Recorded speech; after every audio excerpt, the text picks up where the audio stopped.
left, I watched them put all their exhibits up onto the water fountain and get onto it too to take a picture with their accommodation, even after the city staff told them to get down. Next, item 3I, installation of electric vehicle charging equipment by BTC Power Incorporated, which Terry O'Day is co-chair of. I thought government officials weren't supposed to directly financially profit from their seats.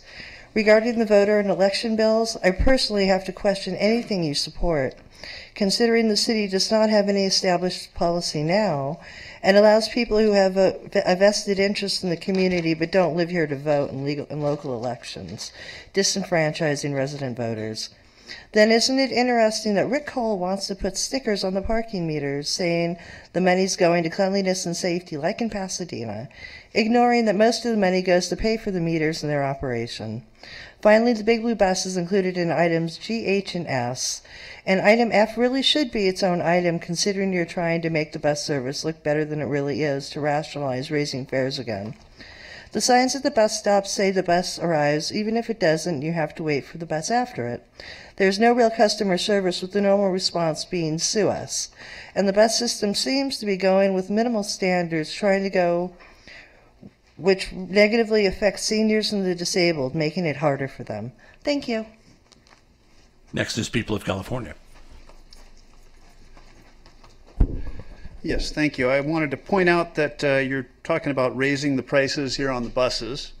If you want people to use the buses, you would be cutting the prices, not raising the prices. In fact, I would suggest it was a wonderful idea to go with free buses back when that was your position, Mayor McEwen, long time ago. How things have changed. Well, I would like to point out that that is sort of hypocritical and counterproductive. That you could actually get more people riding buses because the reality is people who have a car and can afford to do not want to sit and wait for 10 minutes or 15 minutes and then ride with all the people who are on that bus. And that is one thing that's nice about private cars. And since we've got the electric cars and their franchise for whatnot being paid off here, I should like to point out that the co-director of that company sits on your board. No, you're not related to that company?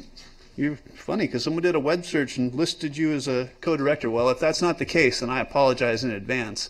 However, it's hard to miss too far when you accuse this board of unaccountability or lack of transparency. As we've seen with the emails going back and forth between Rod Gould now and former Mayor O'Connor, cost the city at least $1 million. I would like to point out also that farther down on this gigantic consent calendar, you've got affordable housing program fee raises. That's great. It should be even higher. You've got this thing with the voter bills, and I would like to point out that that former council member Bloom's bill is one of those. And if that's the one that raises the price for submitting an initiative, it should absolutely be opposed. And that is nothing that's written in your staff report. So if you're covering that fact up, it is scandalous and totally wrong and anti-democratic and an affront to the Constitution of the state of California. Well, thank you. I will admit it is a long consent calendar. We had the Stone Age and the Iron Age, and apparently this is the age of consent. Council, we have a late request to speak on the consent calendar. How would we like to deal with that? Hear it for 1 minute. Second. I move. Okay, motion by Himmelman, seconded by Winterer to hear for 1 minute. All in favor? Aye. Aye. Any opposed? No. So, Brian Hutchings, you have 1 minute. And while Mr. Hutchings is getting back up and coming forward, Council, just note that on 1A, the minutes have been amended to identify that the speaker early in the evening indeed was Mr. Hutchings, although he used another name at the time. Mr. Hutchings, you're on. Let's go. You have 1 minute, and it's already started. I'm looking for, let's see. Well, I thought there was supposed to be something about water today, a big item, but there's got to be something in here about water anyway. So what I want to say is that, like when people get soft drinks, they shouldn't drink soft drinks, but when they're finished, they should throw the ice out in the street rather than sending a dump at 8 pounds a gallon. And that's pretty much, you can get what I want to say from the rest of it. Thank you. Thank you, Council. That closes the public hearing on the consent calendar, which is now before us. Are there any items on this consent calendar that council members wish to pull for individual discussion? Councilmember Himmelrich. I'd like to pull item I. That will be item 3I, pulled for individual discussion. I see no other requests to pull anything. Would anybody like to make a motion for the remainder of the consent calendar with 3A as amended? Yeah. Moved by Mayor Pro Tem Vasquez, seconded by Councilmember O'Connor.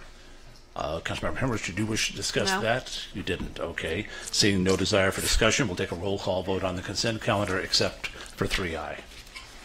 Mayor Pro Tem Vasquez? Yes. Councilmember Himmelrich? Yes. Councilmember Winter? Yes. Councilmember O'Day?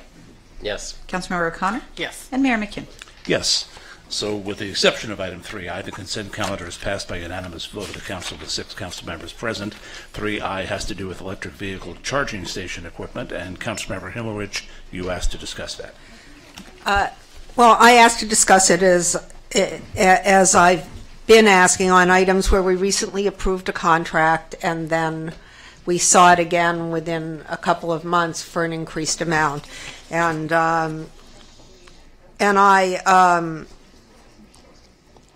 I also noticed when I looked at the bids that this contract was, that this particular bidder was the high bidder and we're now giving them more. This contract is, I'm sorry, good evening, council member, council. Mr. Bertuska, if I could just, I'm going to recuse myself given the testimony, although there was no connection. As me as co-chair of this company, I think it's a better idea. I typically step down for electric vehicle business, so I'm going to do that again.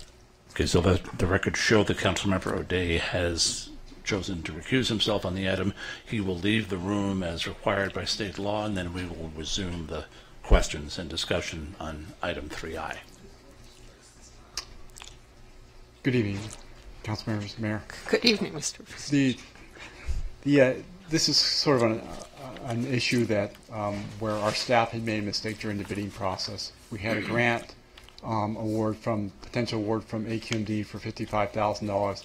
Part of that requirement was to come back and report the data to AQMD on usage. It's also very important for us to understand usage data because it helps as we go about adding other stations and adding that data into the particular situation. So we helps us plan and program additional uses for power stations throughout the community as we look to expand the charging network. In this particular case, we felt it was worthwhile both to allocate the additional dollars here for the ability to record the charging devices. That was not in the original bid, and that was an error on our part that should have been there, but it was a miscue. And in that regard, we wanted to bring this back and say, in order to get the $55,000 grant, we got to spend the money for the data collection devices on 22 chargers. That's also, again, not only for the grant particulars, but it's also important for us to understand the usage of those particular chargers. So this was an issue that occurred as we did some changeover of staff, and it was certainly an error on our part. In terms of the regard, that's why the change order comes in so quickly, because it was something we had to recognize, had to get this in place so that those chargers are the requirement as part of this grant that we have to report 6 months of data back to the South Coast Air Quality Management District by July 1st of 2016. So in order to get these installed and in place to start January 1st, we need to move forward with this changeover very rapidly. And I guess my question is simple. My question is that once the scope of what we were asking from them changed, did we go back and compare it to the other two that we sought bids from? It didn't change the award of the bid because the other bidders, again, this is one of the bidders. It was not the lowest, but offered the widest breadth of experience, bringing up possible obstacles and contingencies, and then it wasn't really tied to any particular entity, but it also offered a 3-year warranty on parts and repair. So when we looked at those comparisons to our experience with other charging stations, we felt that overall this was a lower and best bid for the community. Thank you. So this has spurred a bit of discussion. We have Mayor Pro Tem Vasquez next. I guess mine's more of a legal question. Is this potentially putting us in a liable position?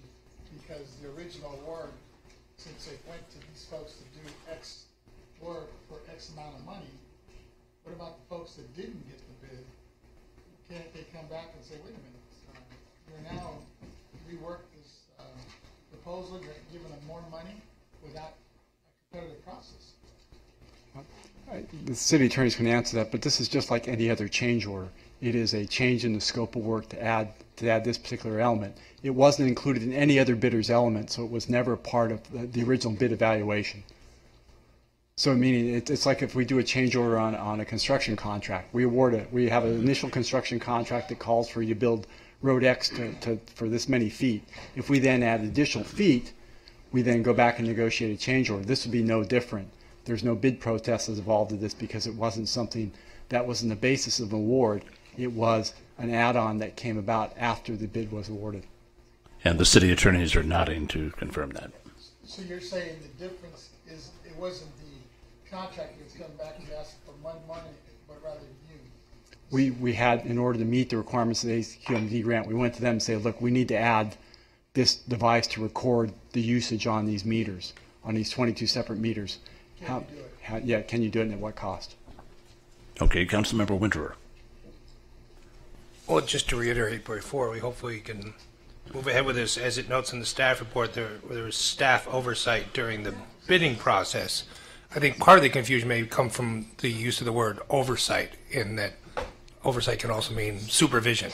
So I suggest maybe next time choosing another word, saying basically, as you pointed out, mea culpa, we goofed, we didn't do it correctly. That may be led to some confusion, but as a consequence, to get that honor the terms of that $55,000 grant from AQMD, we are spending $25,000. That's correct. All right, thank you.